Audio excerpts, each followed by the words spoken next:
ও দাদি, ও আজকে আমার সোনার আরে না জীবন শেষ। কোন বাজারে যাবিল? ইনসালি নগরে স্বর্ণের হাট বিক্রি করে। হাসি পেলা।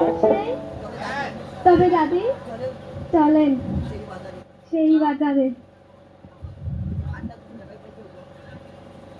তুমি হাটটা কোন জায়গায় পাইছো? ইনসানা নগরে। লক্ষ্মীন্দারে না, হর কিছুমান জিনিস সেই বাজারে।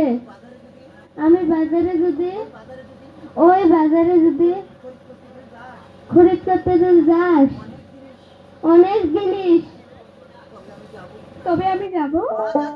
ও দাদি, ও দাদি, দাদি আমাকে ও বাজারে নিয়ে যান। চলেন lagi lagi sa মাগি তো মাগি জানি কেন মা আইলাম বাজারে